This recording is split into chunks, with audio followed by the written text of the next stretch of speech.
하도록 하겠습니다. 가장하고 수론자 분들은 앞에 좀 나와주시면. 네. 수론자분들 앞에 나와주시면.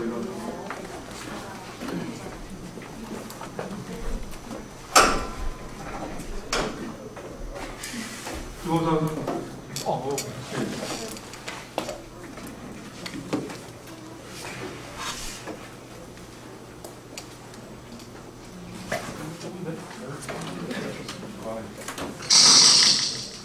네, 다행히. 그러면 그 사회를 과장을 맡으실 순수양대학교 장석국 교수님께 드리겠습니다. 큰 박수 해주시죠.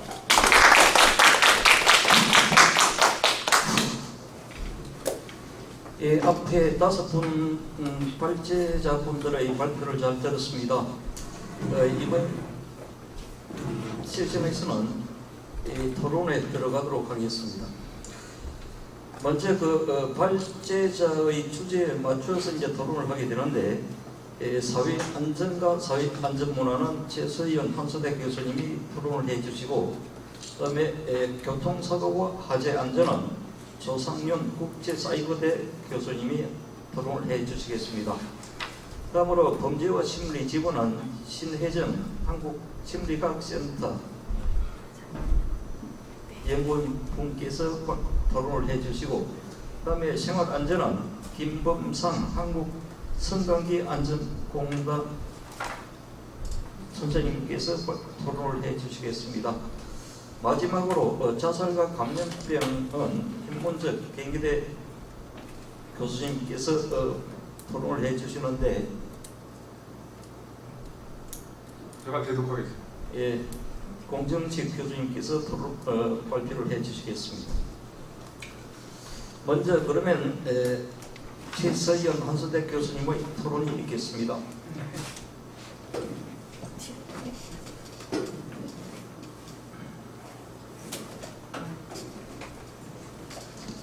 우선 사회 안전과 안전 문화에 대해서 전체적인 그런 자료 내용들을 가보시려고 노력하셨다는 데에서 많은 수고하고 노력이 있었을 것이라는 말씀을 드리고 싶습니다. 우선은 교재이기 때문에 이 교재를 활용하는 대상이 누구인지에 대한 부분이 많이 고려가 돼야 된다라고 생각을 합니다. 일반적인 대학의 그런 교양 교재 또는 일반적인 시민들이 볼 수 있는 그런 교재라고 봤을 때 너무 깊이가 있지도 않고 그렇다고 너무 가벼운 그런 내용도 아닌 부분에서 사회 안전을 접근한다는 점에서는 매우 높다라고 그런 의미가 있다라는 그런 말씀을 부재롭지만 드리고 싶습니다.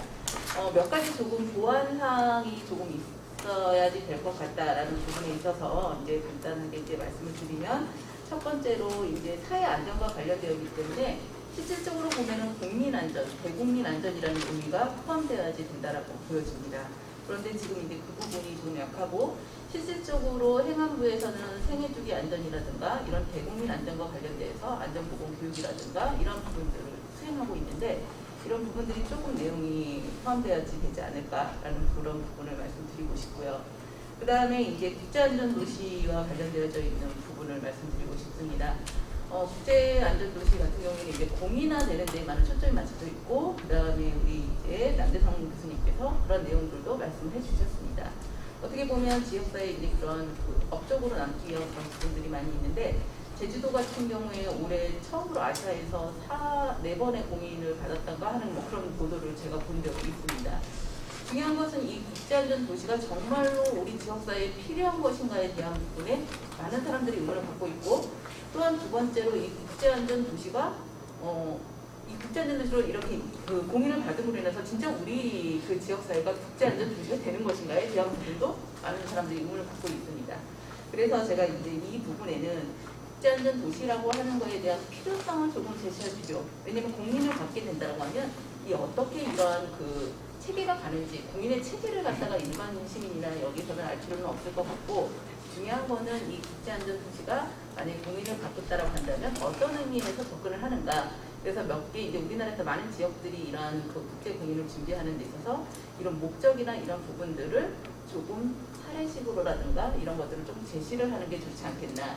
그리고 특히 지역마다 그 국제 그 공인을 갖는 국제안전도시로 공인을 갖는 거에 중점을 두는 그런 영역들이 있는데 왜 그런 부분들이 이 지역사회에서 좀 필요하게 접근을 했는가라는 것을 간략하게 사례를 해서 이제 이런 부분들을 조금 두각을 시키는 거. 그리고 우리 사회에서 이러한 안전도시를 구축하는 게 같이 가는 그런 뭐 협력체계, 뭐 거버넌스 뭐 이렇게 해서 이제 가르쳐내는데 그런 것들도 이 국제안전 도시에 같이 포함되어져 있기 때문에 그런 내용이 조금 더 들어가게 되면 좀 더 풍부하지 않을까라는 그런 말씀을 드리고 싶습니다.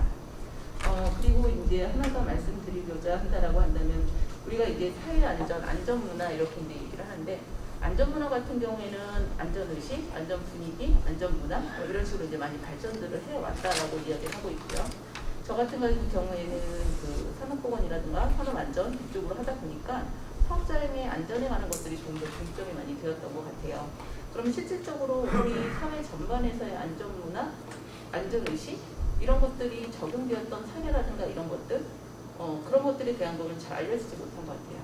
근데 이제 중간에 보니까 교통사고 화재 이쪽에 보게 되면 우리 이제 쉽게 뭐 안전벨트를 매는 것 하나도 의식이고 이제 문화로 정착되어야 되는 좋은 사례라는 그런 이야기를 들었었는데 이런 것들을 조금 더 펼쳐서 보여줌으로 인해서 실질적으로 우리 사회에서의 문화로 안전을 접하게 되는 그런 계기가 무엇인지 이런 것들이 조금 더 담겨졌으면 하는 그런 의견을 드리고 싶습니다. 예, 여기까지 마치도록 하겠습니다.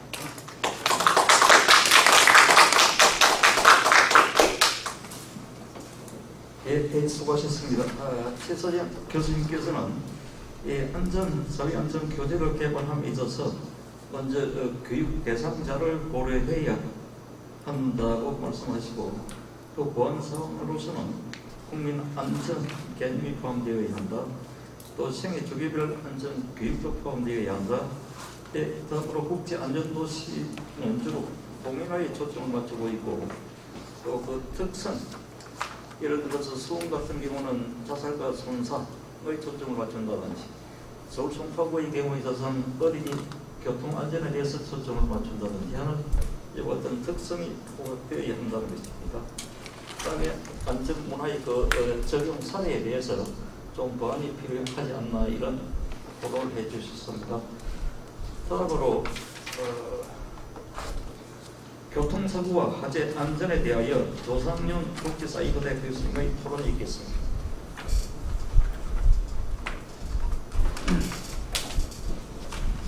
네, 반갑습니다. 제가 담당한 분야는 이제 교통안전과 화재안전인데요.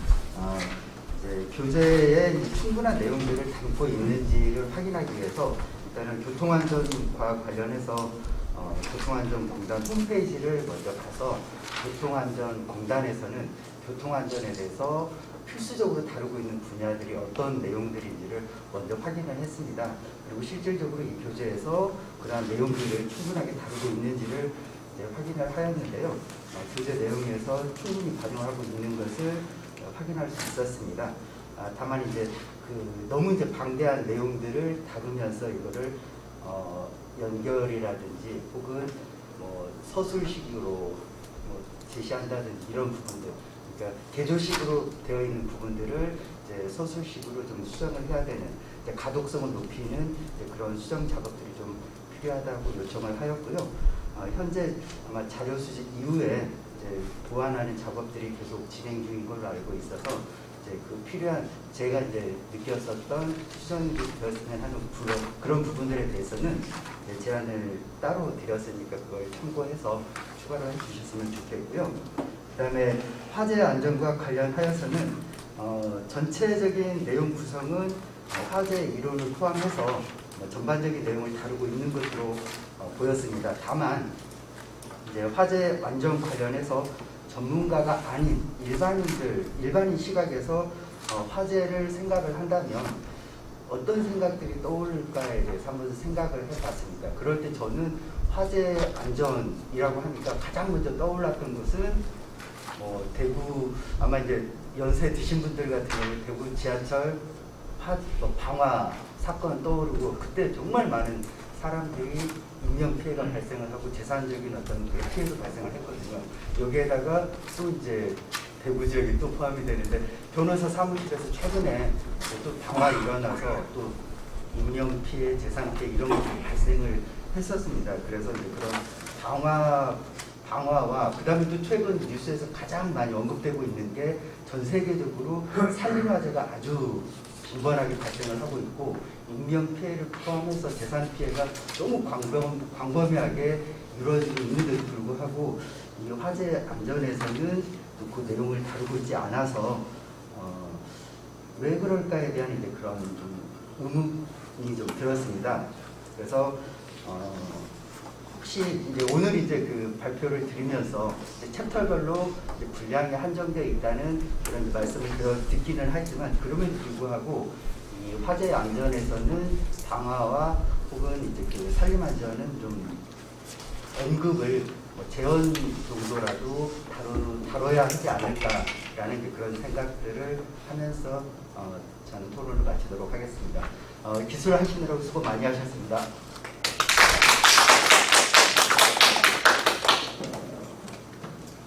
예, 수고하셨습니다.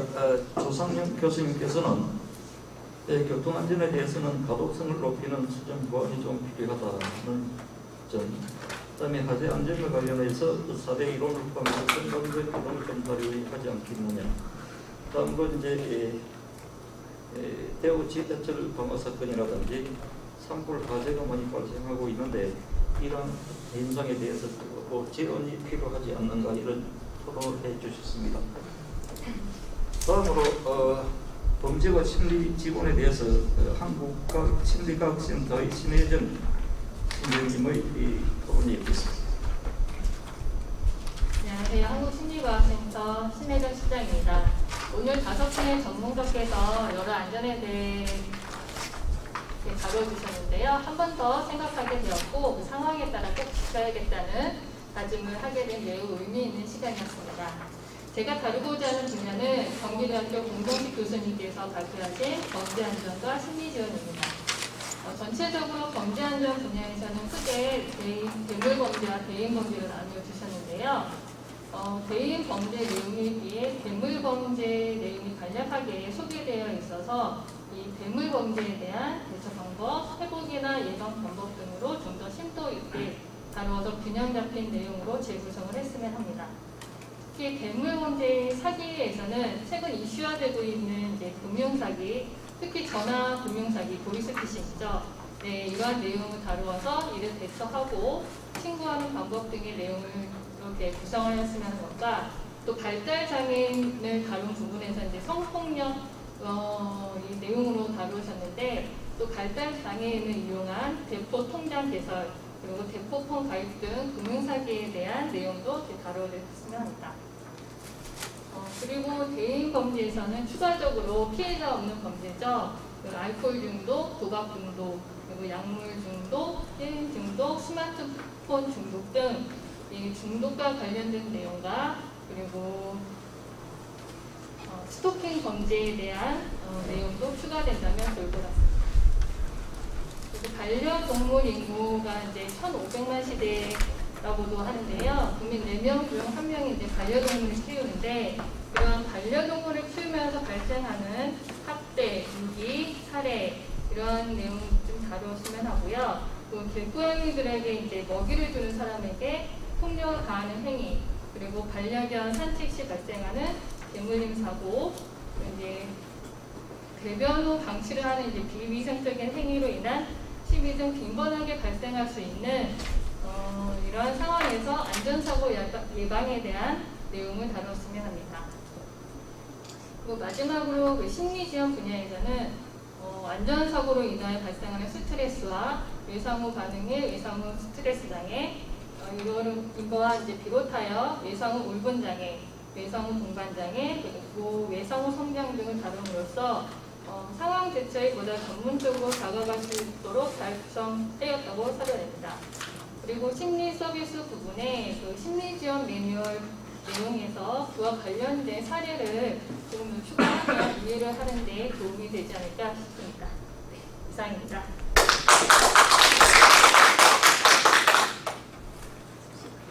예, 신혜전 실장님께서는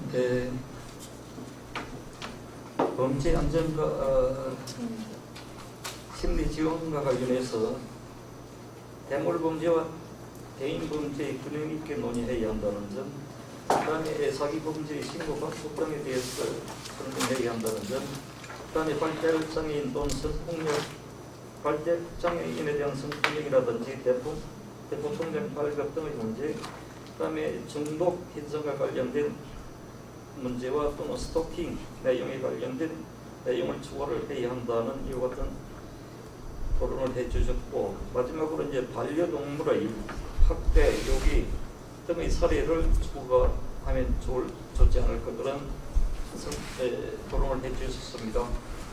마지막으로 이제 심리 지원과 관련해서는 이게 뭐 지적한 것은 심리 서비스에 관련된 구체적인 내용이 좀 필요하지 않느냐 하는 토론을 해주었습니다. 마지막으로 생활 안전과 관련해서 한국 성관계 안전공단의 김범상 선생님의 토론이 있겠습니다.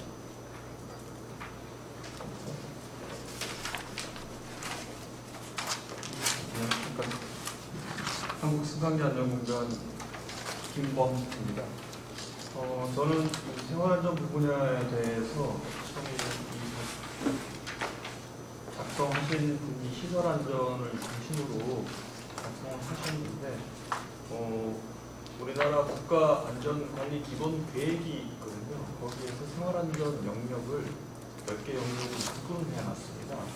그 영역에 보면 취약계층, 어린 놀이시설, 승강기 이용, 생활제품, 의약품, 의료기기, 전기가스, 등산활동, 다중이용업소, 물놀이, 레저로 이렇게 나누어져서 있기 때문에 이런 영역을 중심으로 생활안전에 대한 부분이 너무 광범위하니까 그런 영역에 대한 구분성을 좀 뒀으면 좋겠고요.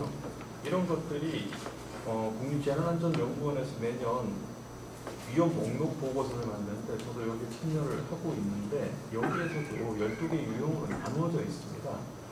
그리고 행정안전부 자체에서 이 생활안전 부분에 대해서 관여를 하고 있는데 국민재난안전 포털에서도 다루고 있는 영역이 있기 때문에 시설안전을 중심으로 4가지로 나누는 것도 의미가 있겠지만 생활안전이라는 부분을 명확하게 다뤄야 될 부분을 구분하는 게 좋을 것 같고, 정부에서 그 생활안전이라는 영역을 구분해 뒀기 때문에 그 영역을 중심으로 해서 이 항목을 정하는 것이 좋지 않을까 생각합니다.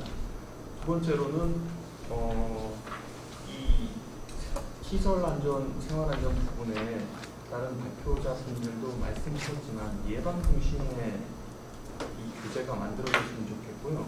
이 통계자료를 바탕으로 해서 구체적인 예방 중심의 사례들이 구성되는 가정안전이라든가 학교안전이라든가 다중이용이든 생활기로 해서 구체적인 예방에 대한 사례들과 그에 대한 자료들이 다뤄져서 이 교육을 이용하거나 참여하신 분들이 실질적인 예방 효과가 이루어졌으면 좋겠습니다.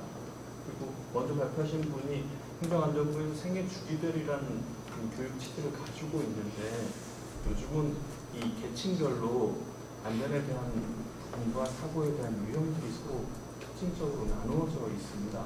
그래서 저희들 같은 경우에도 승강기 분야 같은 경우에도 전국에 있는 초등학교 안전교재에 생활안전 부분에 대해서 자료를 제공하고 그 교재 개발을 같이 하고 있는데 이러한 부분들처럼 생애 주기별로 생활안전 부분은 생활 밀착형으로 규제 개발이 이루어지는 게 좋겠고, 그거에 대한 것들을 이번 교재 개발에 중심적으로 실었으면 좋겠다는 생각이 듭니다.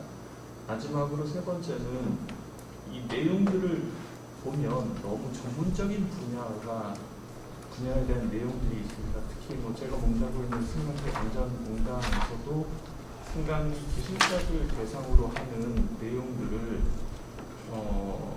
그 강의 내용들이 해야 되는 그런 부분들이 승강기 안전 분야에는 많이 들어가 있어요. 일반 교육 대상들이라면 이런 내용들이 너무나 전문적인 내용이어서 이 내용들에 대한 중요도나 깊이를 좀 조정하는 게 좋지 않을까 그런 생각입니다. 이상입니다.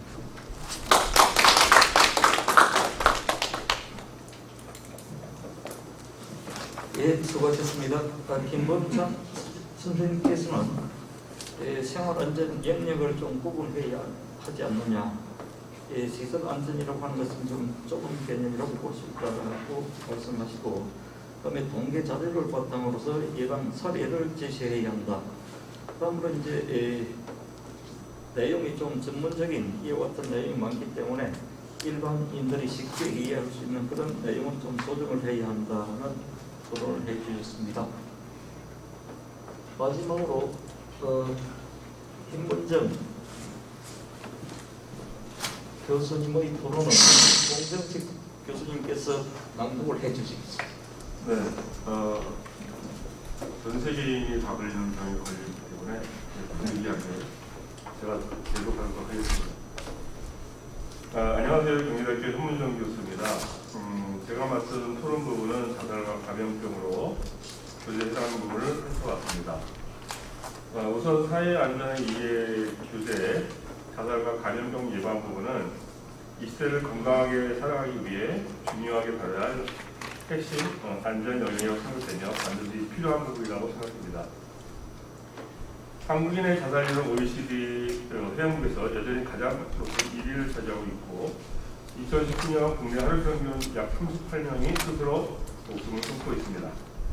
또한 자살은 10대부터 30대까지 사망 원인 1위를 나타내고 있어 참으로 안타까운 일입니다. 이런 통계 자료에서 알 수 있듯이 청년층 자살 고위험군에 대해서 적극적인 대응이 필요합니다.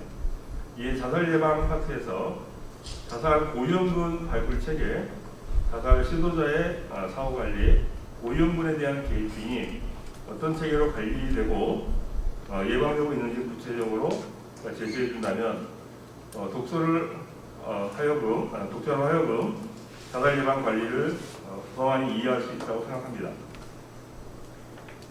전 세계가 신종 코로나 바이러스 증후군으로 대유행 속에서 WHO는 감염병에 대해 세계적 대유행을 뜻하는 팬데믹을 선언했습니다. 팬데믹이 장기화되면서 코로나19는 우리 삶의 방식을 완전히 바꿔놨습니다. 또한 코로나19 확진자가 갈수록 증가하고 있고 감염병 예방을 위해서 안전 수칙이 매우 필요한 때입니다. 따라서 코로나19 개념에 대해 교재에 좀 더 상세히 안내가 되었으면 좋겠습니다. 키워드 중심으로 발생과 확산, 감염 경로, 대응 관리, 잠복기, 증상 치료, 치명률, 위기 대응 매뉴얼, 예방 등이 좀 더 상세하게 제시되면 좋겠습니다. 또한 코로나가 장기화되면서 자신의 고통을 예방하고 치료하는 심리 방역도 필요하다고 생각합니다. 감사합니다.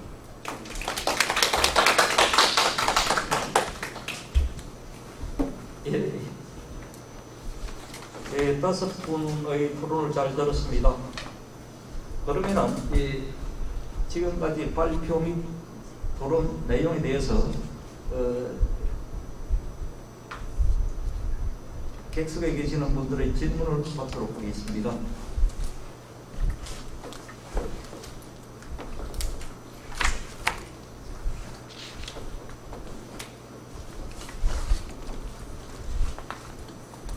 질문 없습니까? 학생들 질문해 주시죠.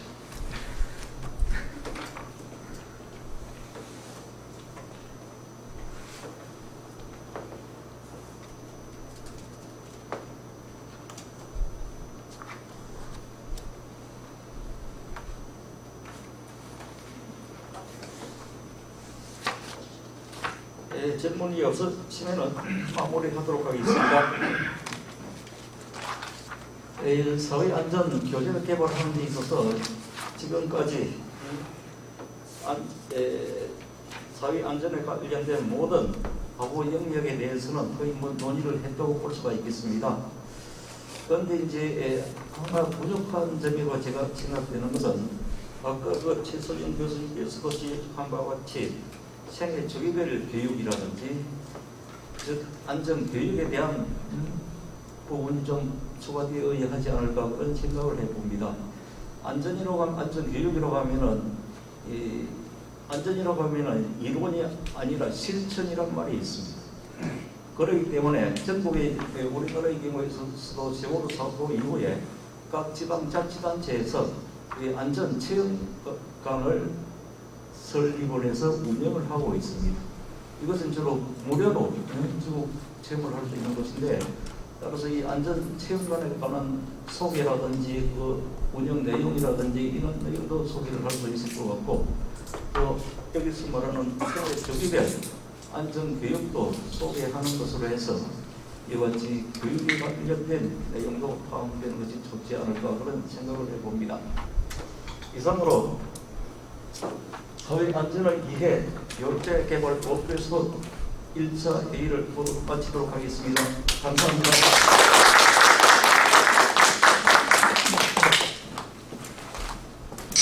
네, 시간이 많이 초과가 됐습니다. 전체적으로 초과 안 됐네요. 4분 남았습니다. 그 시간을 잘 맞춰주신 주민들, 또 참여해주신 분도 감사드리고요.